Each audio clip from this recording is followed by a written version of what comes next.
Thomas Sterner. Welcome to the conversation today. Oh, thank you very much. It's great to be here.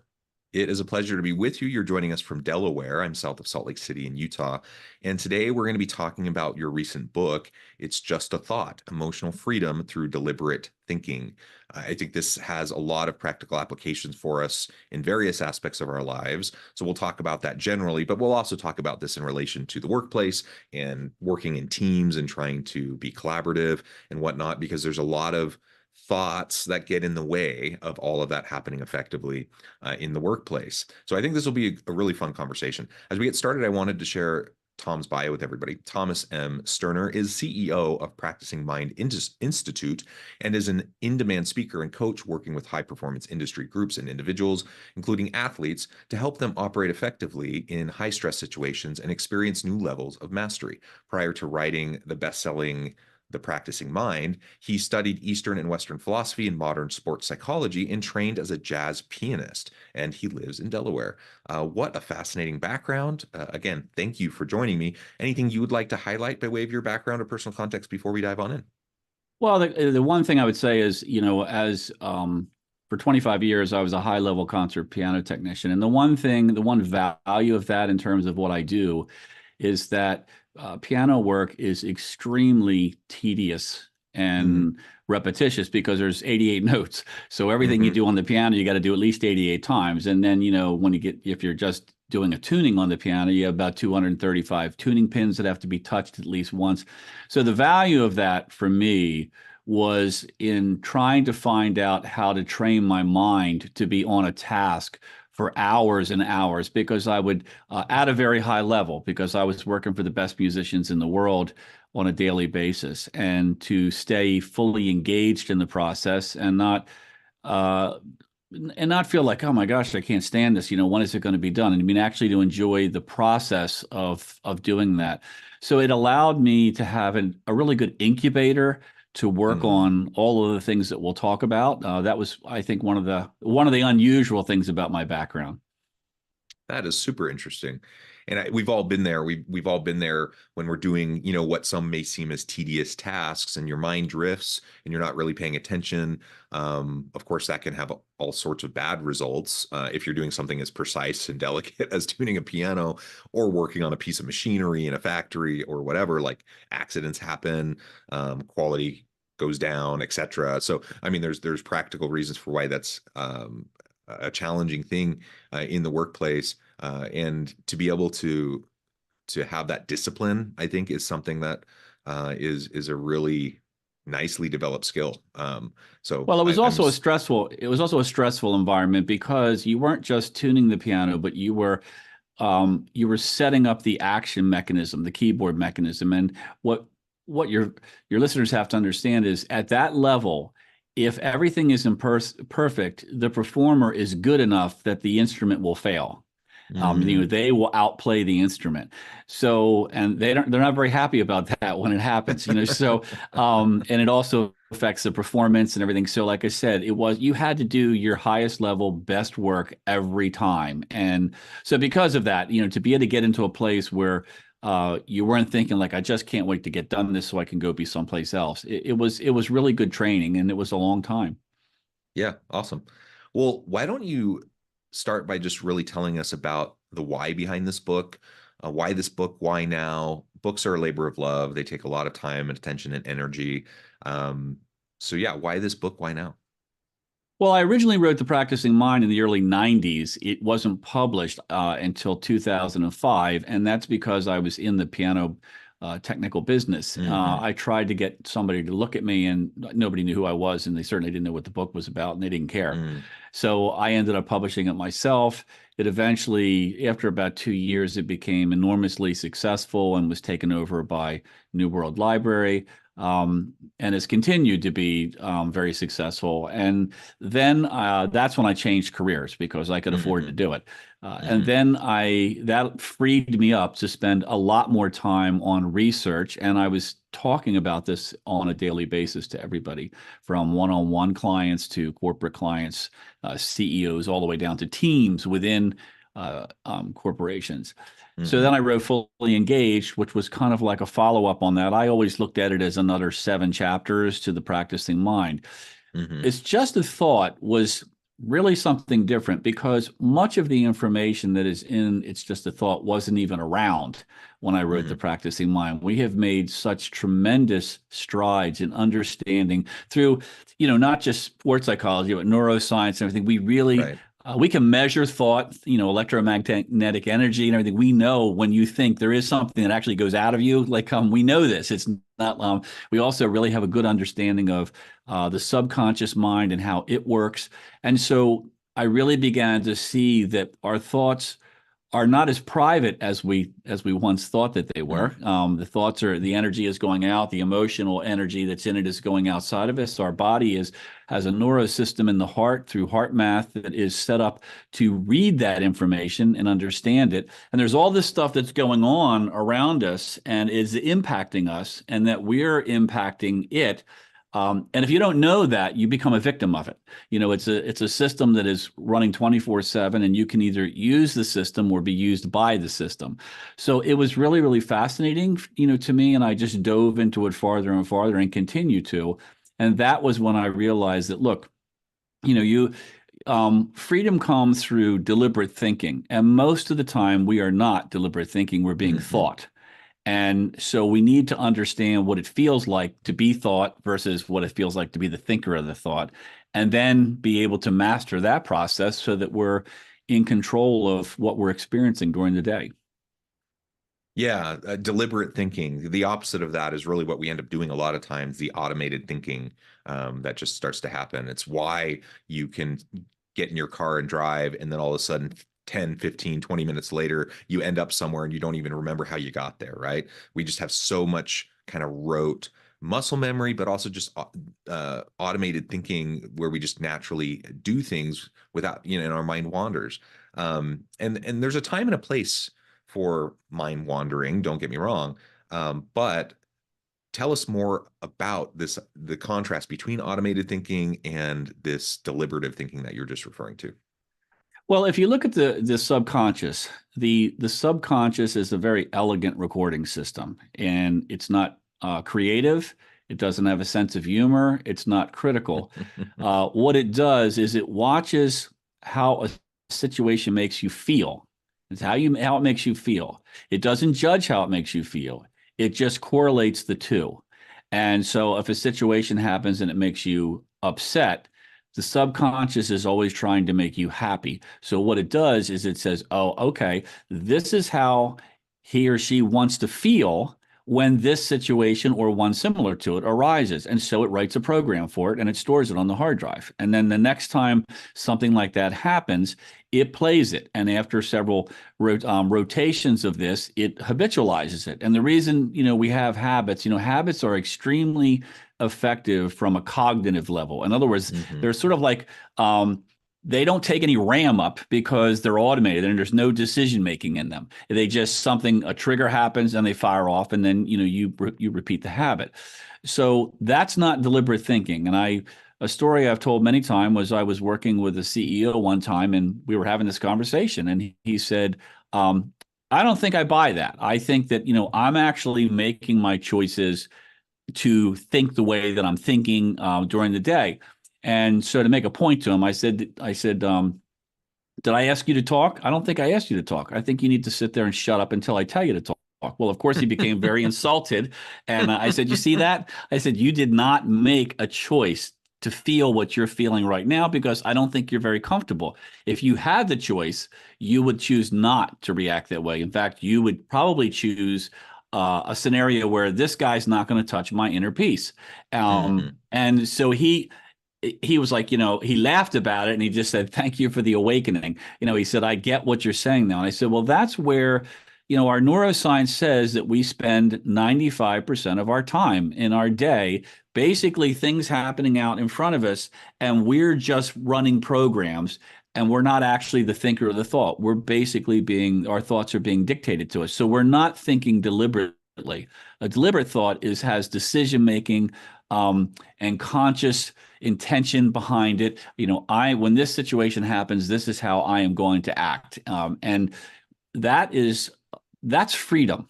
If you don't Mm, have that, you're not free. You're basically just a puppet to whatever's going on around you. And most people, and that has to, that's for all situations. Anxiety, that most people know now that the brain has a negative bias because the brain is not designed to make you happy or successful. It's designed to keep you alive. So right. because of that, it has a bias towards negativity because it looks at that as something that could harm you.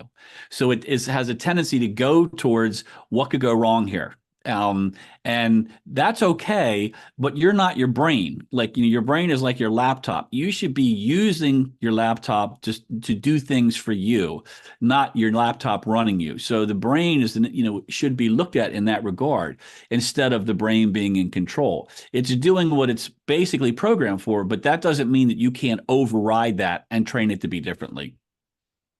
Right. And so I talked to a child psychologist just the other day, and she was talking about how really it's in those toddler years, the first several years of life, where so much of that programming happens, depending on the relationships you have, how you're taken care of, and a lot of that just automated, like how you respond in different situations, is programmed really early on. Now, does that mean you're a victim to your, circumstances early on in life? Well, no, but it does mean you may have to do the work to uncover trauma or the things that impacted you that way so that you can be more deliberate about reprogramming yourself to uncover those unconscious biases and to be more aware of what's happening and why it's happening while it's happening to you. That's a process that we all kind of go through. We unpack things. We try to better understand where we're coming from.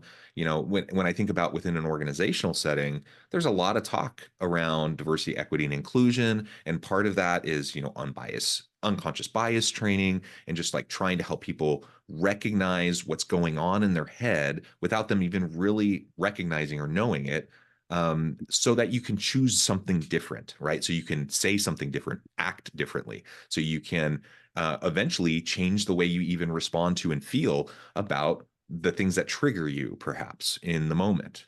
Yes, I one of the things that I work with all my clients is what I call thought awareness training. You have to experience, there is a different feeling of being in your thoughts and being the noticer of your thoughts. They're two Yeah. different perspectives. And in order to change anything, John, you have to get to the point where being the noticer of your thought, the observer of your thoughts, who is really who you are. Because when you're not the observer of your thoughts, you're being thought, and you're just basically being obedient to habits. So you have to learn what it feels like so you recognize that. And then when you recognize that, then what happens is you can do what you were just talking about. Then you have the privilege of choice. That doesn't mean that the choice is easy because Right. you're pushing against habitual behavior that you've had your whole life. But you get the option. You get the option to make the choice. And then, what we talk about is things like, I may say to somebody, okay, when this situation arises and you get to where you can be you live more in the observer of the thoughts, this situation is going to arise. So when it arises, if you could be anybody you wanted and react in or respond any way you want, what does that look like? And I always get, I don't know. And I Mm, said, well, if you don't know, you're not going to figure it out once you're in the throes of the emotional content of the habit.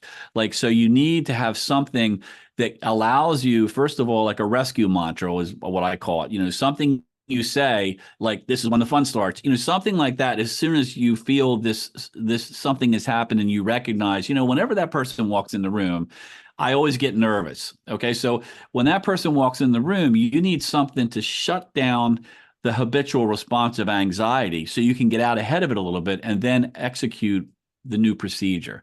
And so I tell people, let's come up with some sort of a rescue mantra so that you can say that, like, you're going down today. I don't care what it is. Whatever makes you feel empowered, that's what you do. You say that, and now you immediately go into whatever your response is going to be. And many times I mention the fact that I'm a pilot and I have a pilot's license, and this kind of procedure is drilled into pilots. In other words, if the engine quits, That's not when you get the manual out and figure out what to do. Like, like when the engine quits, you have two choices. You can be removed and analytical, or you can scream all the way to the crash site. So, basically, if I have an electrical problem, I'm going to do A, B, C. It's all written out, A, B, C, and D. If I feel like there's a fuel starvation, if the engine just up and quits, if the engine runs rough, if communication goes away, all this stuff has a procedure for it. And so you practice that over and over and over again, so that when it happens,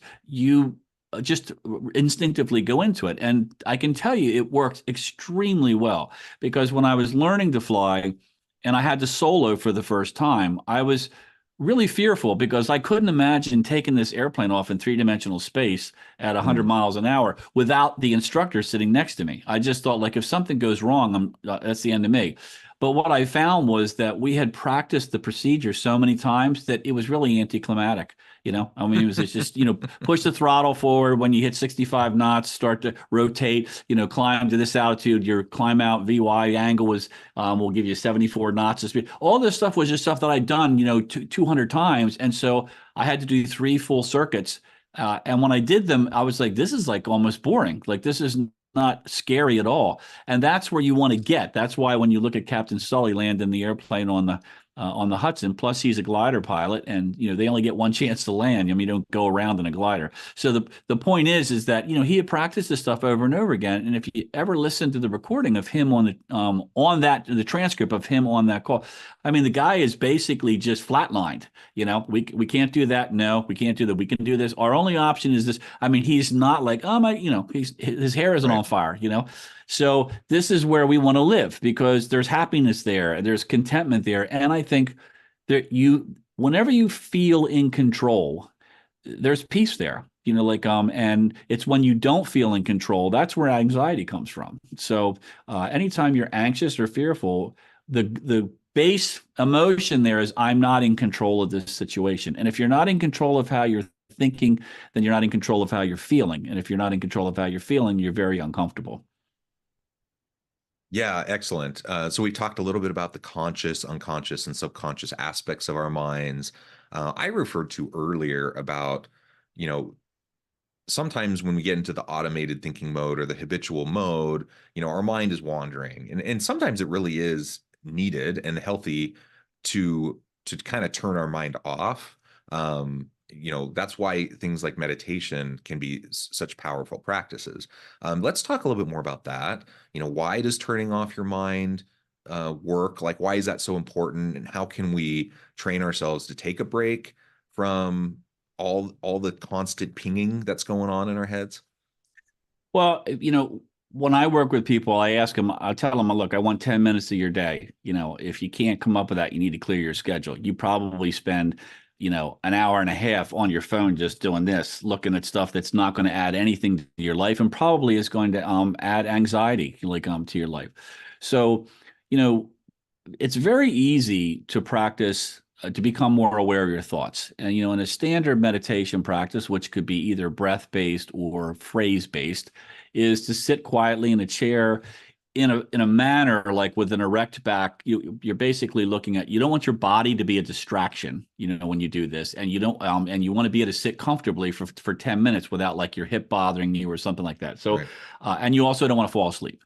So, and then, you close your eyes. It's good to, if you think of your eyes having laser beams coming out of them, even though your eyes are closed, it's good to look up a little bit, because it activates a certain area in your brain. It also helps you to fight drowsiness. What'll happen is if you're drowsy, you'll find your head starts to drop and your eyes will go down. Another interesting thing about your eyes going down, I tell clients, look, when you're meeting a new client and you're going into a room, I don't want you looking at the floor.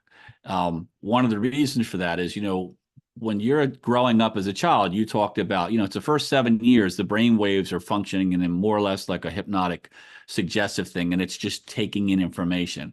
When you're being reprimanded or berated, where do you look? You look at the floor, and your brain still knows the meaning of that. So, there was tests that were done to see, like, well, if the way you think impacts how your body feels, does how your body is positioned, like body motion, like does that affect the hormones that your brain puts out? And the answer is yes. So if you assume a position, in other words, if you assume the position of confidence, regardless of how you might be feeling in the moment, if you assume that position, the brain begins to release testosterone, lower cholesterol or cortisol, and testosterone is like in confidence, and there's a value to it, and so your body will react in a way that it would if you were feeling confident, and it will make you feel confident. So that's why I'm saying pay attention to how you're feeling. But how do you do that? Well, we get back to the meditation.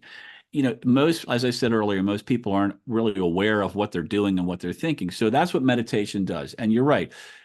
I think it's important to turn yourself off, to give yourself permission. Like, sometimes you just got to let your mind go, because otherwise you're like pulling the reins on the horses all the time and it gets tiring.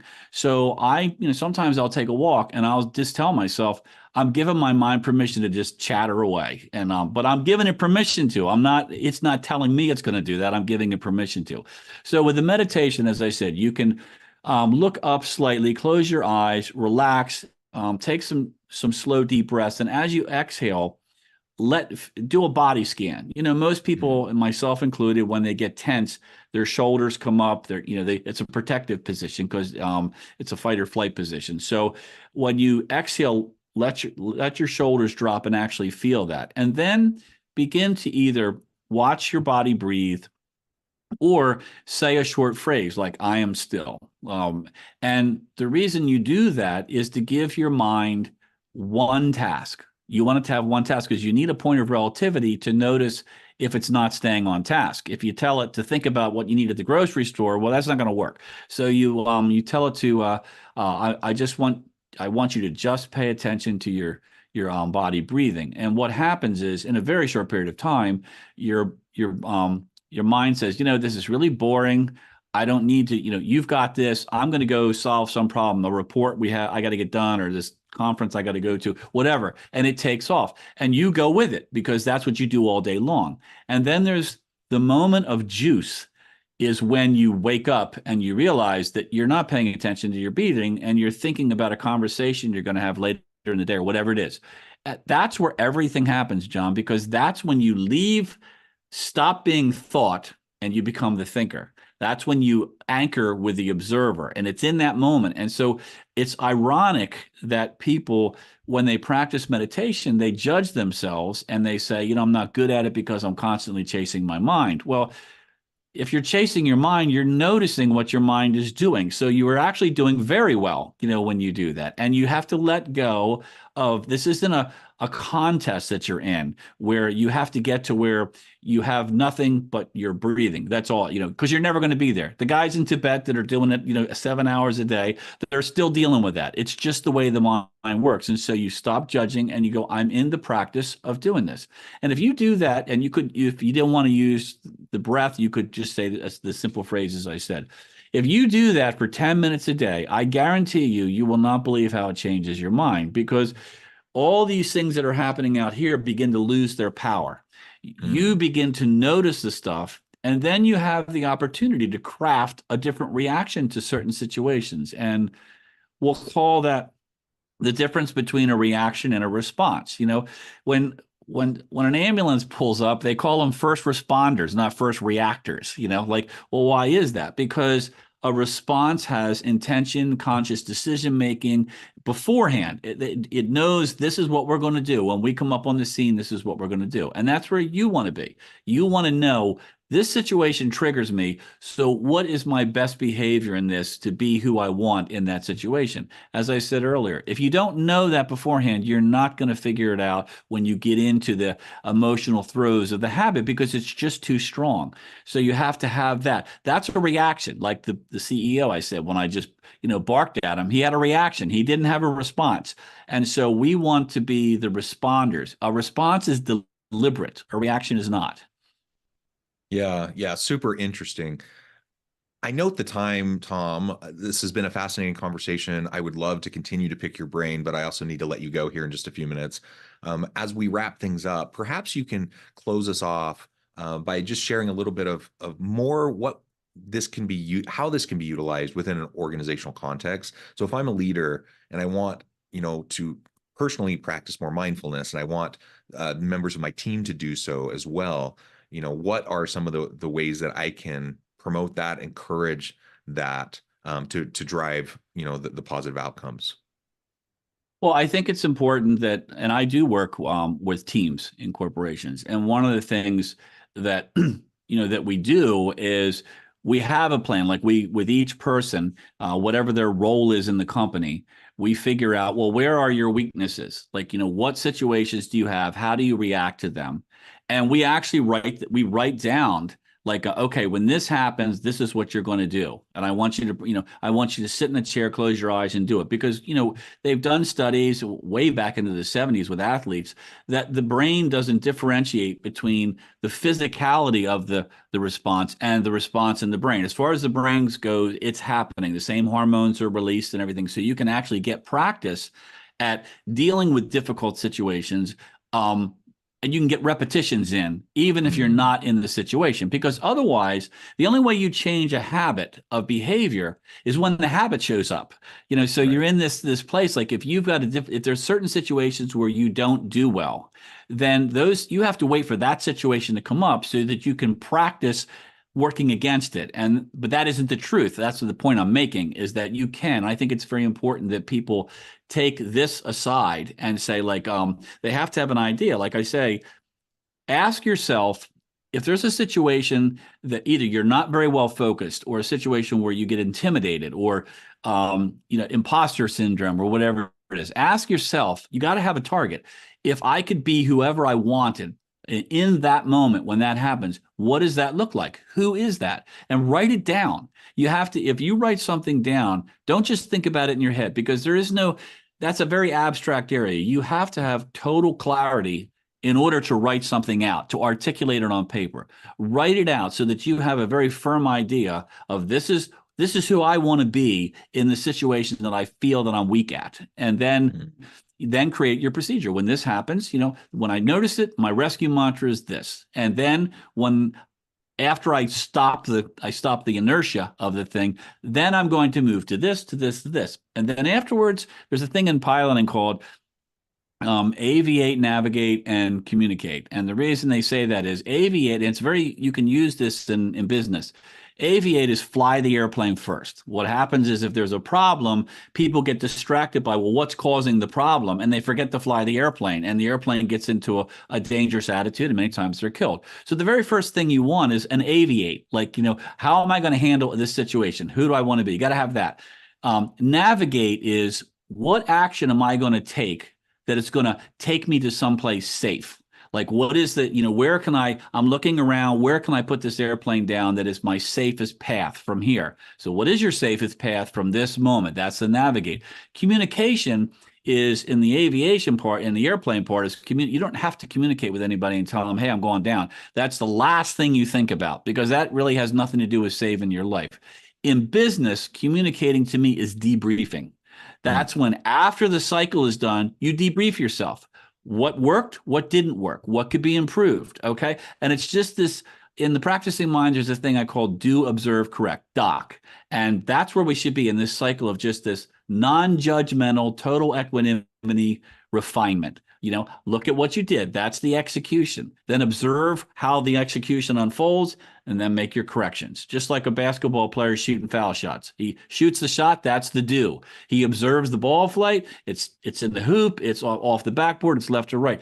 Then he makes the correction. And there's no judgment. Judgment has nothing to do.